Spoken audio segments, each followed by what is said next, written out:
Hi friends, நான் உங்கள் ஆர்விஜி. எல்லோரும் எப்படி இருக்கீங்க? நல்லா இருக்கீங்களா? இன்றைக்கி நம்ம வீட்டில் என்ன பார்க்க போகிறோம்னா, ரொம்ப ஒரு டேஸ்ட்டான ஒரு ஸ்பான்சியான ரொம்ப ஒரு சாஃப்டான ஒரு ஸ்பான்சி வெனிலா கேக் எப்படி செய்கிறது அப்படின்றத பார்க்க போகிறோம்.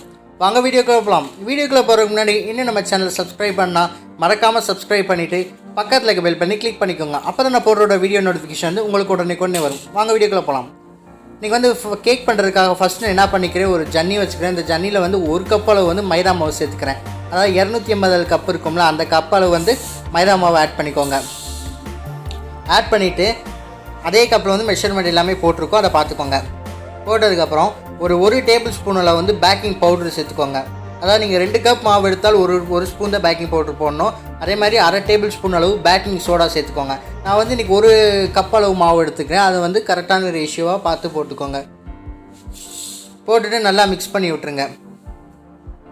இப்போ நல்லா சளிச்சிக்கோங்க. சளிச்சதுக்கப்புறம் எந்த ஒரு கட்டியுமே இல்லாமல் நல்லா மிக்ஸ் பண்ணி விடணும். அதுக்காக வந்து நமக்கு வந்து சின்ன சின்ன அதாவது இந்த உருண்டை எதுவுமே இருக்கக்கூடாது, இந்த டஸ்ட் எதுவுமே இருக்காமல் இருக்கணும்.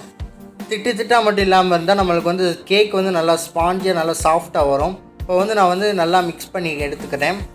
நல்லா சளிச்சு எடுத்தாச்சு. மாவு வந்து நல்லா சாஃப்டாக இருக்கணும், எந்த ஒரு கட்டியுமே இல்லாமல் நல்லா சளிச்சு எடுத்துக்கோங்க. கேக் வந்து நீங்கள் 2 வாட்டி 3 வாட்டி சளிச்சு எடுத்துக்கிட்டேக்கப்புறம் தான் நம்மளுக்கு வந்து கேக் சாஃப்டாக இருக்கும். நான் வந்து இன்றைக்கி ஒரு வாட்டியே சளிச்சு எடுத்துக்கிறேன் போதும். அடுத்து ஒரு மிக்ஸி ஜார் எடுத்துக்கோங்க. மிக்ஸி ஜார் எடுத்துகிட்டு அதில் வந்து 2 அளவு வந்து முட்டை சேர்த்துக்கலாம். அந்த முட்டை வந்து நம்ம எதுக்கு சேர்க்குறேன்னா, நம்ம அந்த கேக் வந்து நம்ம அப்படி தொட்டோம்னா நல்லா அமுகும். அது வந்து நம்மளுக்கு வந்து அந்த சாஃப்ட்னஸ் கொடுக்கும். நீங்கள் உங்களுக்கு முட்டை பிடிக்கலனா ஒரு அரை கப் அளவு வந்து தயிர் ஆட் பண்ணிக்கோங்க. நான் வந்து இன்றைக்கி வந்து 2 முட்டை எடுத்துக்கிறேன். 2 முட்டை எடுத்ததுக்கப்புறம் 3/4 கப் அளவு வந்து சுகர் ஆட் பண்ணிக்கலாம். 1 கப் மாவுக்கு வந்து 3/4 கப் அளவு சுகரு. நான் வந்து எல்லாமே ஒரே கப்பில் தான் அளவு எடுத்துக்கிறேன். அதுக்கப்புறம் அரை கப் அளவு வந்து சன்ஃப்ளவர் ஆயில், அதாவது எந்த ஒரு ஃப்ளேவருமே இல்லாத நம்ம நார்மல் குக்கிங் ஆயில் யூஸ் பண்ணுவோம்ல, அந்த ஆயிலுமே நான் வந்து இன்றைக்கே யூஸ் பண்ணிக்கிறேன். யூஸ் பண்ணதை வந்து நல்லா கிரைண்ட் பண்ணிக்கோங்க. ஒரு 2 மினிட்ஸ் நல்லா கிரைண்ட் பண்ணிக்கோங்க. இப்போ பார்த்தீங்களா, கிரைண்ட் பண்ணியாச்சு. கிரைண்ட் பண்ணது வந்து பார்த்திங்கன்னா நல்லா ஒரு திக்கான கன்சிஸ்டன்சிக்கு கிடச்சிருக்கு. இந்த மாதிரி கன்சிஸ்டன்சியில் இருக்கணும், அந்த அளவுக்கு பார்த்துக்கோங்க. பார்த்திங்களா இவ்வளோ க்ரீமியாக இருக்குது. இந்த மாதிரி க்ரீமியாக இருக்கணும். நம்ம அந்த எக்கு, சுகரு, அப்புறம் ஆயில் சேர்த்தோம்ல, அந்த க்ரீமை வந்து நல்லா மிக்ஸ் பண்ணி விட்டுக்கோங்க. இப்போ வந்து நம்ம சளிச்சு வச்சுருந்த மாவு இருந்துச்சுல, அந்த மாவில் வந்து நம்ம இந்த க்ரீமை ஆட் பண்ணிக்கலாம். ஆட் பண்ணிவிட்டு இந்த க்ரீமை வந்து நல்லா மிக்ஸ் பண்ணி விட்டுறணும். அதாவது கெட்டியுமே எதுவுமே இல்லாமல் நல்லா மிக்ஸ் பண்ணி விட்ருங்க. எல்லா க்ரீமையும் நான் ஆட் பண்ணிக்கிறேன். கரெக்டான அளவில் தான் நான் மெஷர் பண்ணி போட்டு அதான் எல்லாத்தையும் ஆட் பண்ணிக்கிறேன். ஆட் பண்ணிவிட்டு நல்லா அந்த மாதிரி ஒரு கரண்டி எடுத்து நல்லா மிக்ஸ் பண்ணி விட்ருங்க. அதாவது கேக்கை பொறுத்த அளவுக்கு வந்து நம்மளுக்கு அந்த எந்த டைரெக்ஷன் நம்ம ஆரம்பிக்கிறோமோ அதே டைரெக்ஷனில் தான் நம்ம வந்து கடைசி வரைக்கும் நம்ம கிளறி விட்டுக்கிட்டே இருக்கணும். நீங்கள் இப்போ ஒரு பக்கம் இந்த டைரெக்ஷனில் கிளறிட்டு அப்புறம் வேறு டைரெக்ஷனில் கிளறினீங்களா உங்களுக்கு வந்து கேக் வந்து சாஃப்டாக வராது, ஓரளவு நல்லா ஹார்டாக இருக்கும். அதனால் இந்த மாதிரி ஒரே டைரெக்ஷனை வந்து இப்படி ஒரு சுற்று விட்டு நல்லா அமுக்கி விட்டுக்கோங்க. இந்த அமுக்கிறது எதுக்குன்னா, நம்மளுக்கு அந்த கட்டி, அந்த மாவோட கட்டி எதாக இருந்துச்சுன்னா நல்லா நம்மளுக்கு வந்து உடஞ்சிரும். இந்தளவுக்கு நல்லா சாஃப்டாக பிசைஞ்சுக்கோங்க. நல்லா பார்த்தீங்களா, ஒரு பர்ஃபெக்டான டெக்ஸ்சர், நல்லா க்ரீமியான டெக்ஸ்சரில் நல்லா ஒரு சூப்பராக பார்க்கவே ரொம்ப ஒரு அழகாக இருக்குது. நம்மளுக்கு அந்த கன்சிஸ்டன்சி இந்த அளவுக்கு நல்லா இருக்கணும். எந்த ஒரு தண்ணியுமே ஆட் பண்ணல. இப்போ வந்து நான் ஒரு 3/4 கப் அளவு வந்து பால் எடுத்து வச்சுருக்கேன். அந்த பாலை வந்து கொஞ்சம் கொஞ்சமாக சேர்த்து நம்ம ஆட் பண்ணிக்கலாம். இப்போ வந்து நல்லா மிக்ஸ் பண்ணி விட்டுருங்க. எந்த ஒரு சின்ன ஒரு கட்டி கூட இருக்கக்கூடாது. அந்த அளவுக்கு நல்லா மிக்ஸ் பண்ணால் தான் நம்மளோட கேக் வந்து நல்லா ப்ளஃபியாக நல்லா சாஃப்டாக வரும். எந்த ஒரு கெட்டியுமே இருக்கக்கூடாது. இப்போ வந்து நல்லா நான் ஒரே டைரெக்ஷனில் நான் மிக்ஸ் பண்ணுறேன். நீங்கள் டைரெக்ஷனை மட்டும் மாற்றிடாதீங்க, நம்மளுக்கு வந்து கேக் வந்து ஹார்டாயிரும். அதனால் நல்லா மிக்ஸ் பண்ணி விட்ருங்க. உங்கள்கிட்ட விஸ்க் இருந்தால் கூட விஸ்க்லேயும் நீங்கள் ஒரே மாதிரி டைரெக்ஷனில் தான் சுற்றணும். எந்த ஒரு கரண்டி இது மாதிரி எதை எடுத்துக்கிட்டாலும் இப்போ நல்லா மிக்ஸ் பண்ணிவிட்டு எந்த ஒரு கட்டியுமே இல்லாமல் இதில் வந்து நான் 1 டேபிள் ஸ்பூன் அளவு வந்து வெனிலா எசன்ஸ் ஆட் பண்ணிக்கிறேன். ஏன்னா வெனிலா கேக்கில் நம்ம வெனிலா எசன்ஸ் ஊற்றலாடி எப்படி நல்லா இருக்காதுல்ல, அதனால் 1 டேபிள் ஸ்பூன் வந்து வெனிலா எசன்ஸ் ஆட் பண்ணிக்கிறேன். ஆட் பண்ணிவிட்டு அந்த வெனிலா எசன்ஸ் வந்து நல்லா மிக்ஸ் ஆகணும். எல்லா பக்கம் ஈவனாக மிக்ஸ் ஆகிற மாதிரி நல்லா மிக்ஸ் பண்ணி விட்டுக்கோங்க. நம்மளுக்கு வந்து மாவு வந்து கொஞ்சம் அதாவது க்ரீமியாக இருக்கணும். நம்மளுக்கு வந்து ரொம்ப தண்ணியாக இருக்கக்கூடாது. நான் வந்து கன்சிஸ்டன்சி வந்து கடைசியில் காமிக்கிறேன், நீங்கள் பாருங்கள். பாலை வந்து கொஞ்சம் கொஞ்சமாக சேர்த்து வந்து ஆட் பண்ணிக்கோங்க. தண்ணி அதாவது டைம் வந்து கொஞ்சம் எக்ஸ்டெண்ட் ஆனாலும் பொறுமையாக பண்ணுங்கள். நம்ம கேக்கை பொறுத்த அளவுக்கு நம்ம பொறுமையாக பண்ணால் தான் அதோட டெக்ஸ்சர், அப்புறம் சாஃப்ட்னஸ், டேஸ்ட்டு எல்லாமே பக்காவாக இருக்கும். நீங்கள் அதே மாதிரி பார்த்துக்கோங்க. பார்த்தீங்களா, இந்த மாதிரி கன்சிஸ்டன்சியில் நம்மளுக்கு வந்து மாவு வந்து தயாராகிருக்கணும். ரொம்பவும் திக்காக இல்லாமல் ரொம்பவும் தண்ணியாக இல்லாமல் ஒரு ஸ்டேஜ் இருக்கும்ல, அந்த ஸ்டேஜில் வந்து நான் மாவு வந்து கலந்து எடுத்துக்கிறேன். அதாவது பாலை வந்து கொஞ்சம் கொஞ்சமாக சேர்த்து ஆட் பண்ணிக்கோங்க. 3/4 கப் அளவு பால்னால் அதை வந்து நீங்கள் கொஞ்சம் கொஞ்சமாக ஆட் பண்ணிக்கோங்க. எனக்கு வந்து இன்றைக்கி 1/2 கப் பால் தான் தேவைப்பட்டுச்சு. அந்த மாதிரி நீங்கள் 3/4 கப்பை ஊற்றுனீங்கன்னா அது வந்து ஃபுல்லாக கொஞ்சம் தண்ணியாகிடும். அப்புறம் வேகிறதுக்கு வந்து ரொம்ப நேரமாகும். அதனால் பார்த்துக்கோங்க. இந்த மாதிரி டெக்ஸ்டரில் இருக்கணும் மாவு. இப்போ மாவு ரெடி ஆகிடுச்சு. அதை வந்து நான் தனியாக எடுத்து வச்சிட்டேன். இப்போ வந்து நான் வந்து பேக்கிங் பண்ணுறதுக்காக வந்து ஒரு பேன் எடுத்துக்கிறேன். என்கிட்ட கேக் பேன் இல்லாதனால நான் வந்து வீட்டில் நார்மலாக இருக்க பேனவே யூஸ் பண்ணிக்கிறேன். அதில் வந்து ஒரு சும்மா 1/2 டேபிள் ஸ்பூன் அளவு வந்து கீ ஆட் பண்ணிக்கோங்க. நீங்கள் எண்ணெய் கூட ஆட் பண்ணிக்கலாம். கீ ஆட் பண்ணிவிட்டு நல்லா அதை வந்து ப்ரஷ் பண்ணி விட்ருங்க.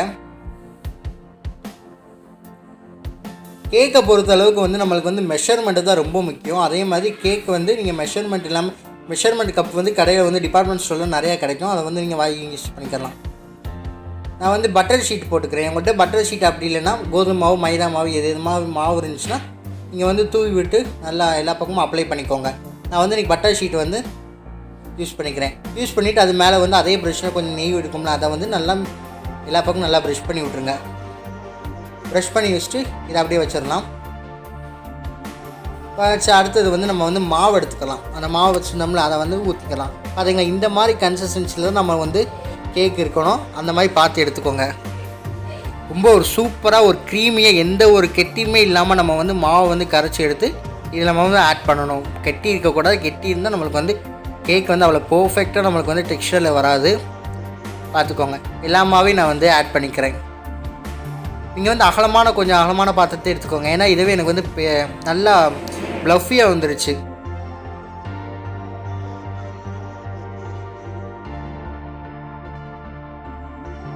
இப்போ வந்து மாவு வந்து நம்ம ஆட் பண்ணதுக்கப்புறம் இந்த பேனை வந்து நல்லா டேப் பண்ணி விட்டுக்கோங்க. ஒரு 2 தட்டு தட்டினா தான் நம்மளுக்கு அந்த கீழே ஏதாவது ஹோல்ஸ் ஏதாவது ஏர் இருந்துச்சுன்னா அது வந்து மேலே வந்துடும். அப்படி நீங்கள் தட்டாமல் இருந்தீங்கன்னா உங்களுக்கு வந்து கேக் வந்து உள்ளே வந்து ஹோல் விழுக வாய்ப்பு இருக்குது. அதனால் காற்றெல்லாம் போகிற மாதிரி நல்லா டேப் பண்ணிக்கோங்க. ஒரு 6 வாட்டி நான் கூட நல்லா டேப் பண்ணிக்கோங்க. டேப் பண்ணி இந்த மாவு வந்து ஓரமாக வச்சதுக்கப்புறம் ஒரு பேன் வந்து நான் நான்ஸ்டிக் பேனே நான் யூஸ் பண்ணியிருக்கேன். நார்மலாக யூஸ் பண்ணுறேன். அந்த பேனை வந்து உள்ளே ஒரு ஸ்டாண்டு வச்சு மேலே இதை போட்டு நல்லா மூடி வச்சிட்டேன். ஒரு மூடியை போட்டு 10 நிமிஷம் நல்லா லோ ஃப்ளேம்லேயும் நல்லா ப்ரீ ஹீட் பண்ணிக்கோங்க. 10 நிமிஷம் ஆனதுக்கப்புறம் நம்ம வந்து கேக் பேன் இருக்குல்ல, அந்த பேனை வந்து நம்ம உள்ளே வச்சுக்கலாம். இதுக்கு முன்னாடி 10 நிமிஷம் நல்லா ஹீட் பண்ணிவிட்டு அதுக்கப்புறம் வச்சுட்டு இந்த பேனை வந்து நல்லா க்ளோஸ் பண்ணி விட்ருங்க. ஒரு 45 மினிட்ஸ் வந்து ஓப்பன் பண்ணாமல் வச்சுருங்க. வச்சதுக்கப்புறம் நம்ம கேக்கை பார்த்தீங்களா, ரொம்ப ஒரு அட்டகாசமான கேக்காக வந்து நம்மளுக்கு ரெடியாக இருக்குது. ஒரு டூத் பிக்கை வச்சு நான் குத்தி பார்க்குறேன். அதை வந்து கேக் வந்து மாவு ஒட்டலை. அப்போ வந்து என்னோடய கேக் வந்து பர்ஃபெக்டாக ரெடியாக இருக்குதுன்னு நான் நம்புகிறேன். இப்போ வந்து பர்ஃபெக்டாக வந்து கேக் வந்து ரெடி ஆகிடுச்சு. இதை வந்து நல்லா ஒரு 10 நிமிஷம் நல்லா கூல் டவுன் பண்ணிக்கோங்க. கூல் டவுன் பண்ணதுக்கு பார்த்தீங்களா எவ்வளோ சாஃப்டாக ஒரு ப்ளஃபியாக நல்லா கேக் வந்து ரெடி ஆகிருக்கு. இந்த மேலே இருக்க ஹோல் வந்து எப்படி வந்துச்சுன்னா, நான் வந்து மூடி போட்டனால அந்த மூடியவே தாண்டி வந்து எனக்கு வந்து பொங்கி வந்துருச்சு. அதனால் அந்த ஹோல் வந்துருச்சு. இப்போ ஒன்றும் பிரச்சனை இல்லை. ஆனால் கேக் வந்து நல்லா வெந்துருச்சு. நல்லா கூல் டவுன் ஆனதுக்கப்புறம் கத்தி எடுத்து நல்லா எல்லா பக்கமும் ஸ்லைஸாக பண்ணுங்க. ரொம்ப ஈஸியாக வந்துருச்சு எனக்கு. கேக்கு வந்து அடிப்பிடிக்க வாய்ப்பு இல்லை. அதே மாதிரி சொதப்புறதுக்கு இதில் வாய்ப்பே இல்லை. கண்டிப்பாக ட்ரை பண்ணி பாருங்கள். வாவ், இவ்வளோ அழகாக இருக்குது பார்த்தீங்களா. அப்படியே பட்டர் ஷீட்டை வந்து நம்ம எடுத்துடலாம். எடுத்துகிட்டு ரொம்ப ஒரு சூப்பரான கேக்கு. அதாவது டேஸ்ட்டு வந்து அடிச்சுக்க முடியாது. அவ்வளோ வேறு லெவலு. பார்த்தீங்களா எவ்வளோ சாஃப்டாக, அதாவது ஒரு பில்லு எப்படி இருக்கும் அந்த மாதிரி இருக்குது. ரொம்ப ரொம்ப சாஃப்டாக இருக்குது நம்மளுக்கு கேக் வந்து. நீங்கள் கண்டிப்பாக வீட்டில் ட்ரை பண்ணி பாருங்கள். அவ்வளோதான் ஃப்ரெண்ட்ஸ், நம்மளோட டேஸ்டியான ரொம்ப ஒரு சூப்பரான வெண்ணிலா ஸ்பாஞ்ச் கேக் வந்து நம்ம ரெடி பண்ணிட்டோம். இது நீங்கள் கண்டிப்பாக ட்ரை பண்ணுங்கள். ட்ரை பண்ணிவிட்டு மறக்காமல் ஃபீட்பேக்கை மறக்காமல் கமெண்ட் பாக்ஸில் கமெண்ட் பண்ணுங்கள். நல்லா கரெக்டான மெஷர்மெண்ட்டில் அளவு பார்த்து பண்ணுங்கள். அப்போ தான் நம்மளுக்கு பர்ஃபெக்டான டெக்ஸ்சர் வந்து கிடைக்கும் கேக்குக்கு. நம்மளோட அட்டகாசமான ஒரு வெண்ணிலா ஸ்பாஞ்ச் கேக் வந்து நம்ம வந்து ரெடி பண்ணிட்டோம். இதை நீங்கள் கண்டிப்பாக வந்து வீட்டில் ட்ரை பண்ணி பாருங்கள். இந்த வீடியோ உங்களுக்கு பிடிச்சிச்சுன்னா லைக் பண்ணுங்கள், ஷேர் பண்ணுங்கள், கமெண்ட் பண்ணுங்கள். மறக்காமல் உங்கள் ஃப்ரெண்ட்ஸுக்கு ஷேர் பண்ணி நம்ம சேனலை சப்ஸ்கிரைப் பண்ண சொல்லுங்கள். சப்ஸ்கிரைப் பண்ணிவிட்டு பக்கத்தில் பெல் பண்ணி கிளிக் பண்ண சொல்லுங்கள். அப்போ தான் நான் போடுற ஒரு வீடியோ நோட்டிஃபிகேஷன் உங்களுக்கு உடனே வரும். தேங்க்ஸ் ஃபார் வாட்சிங் திஸ் வீடியோ.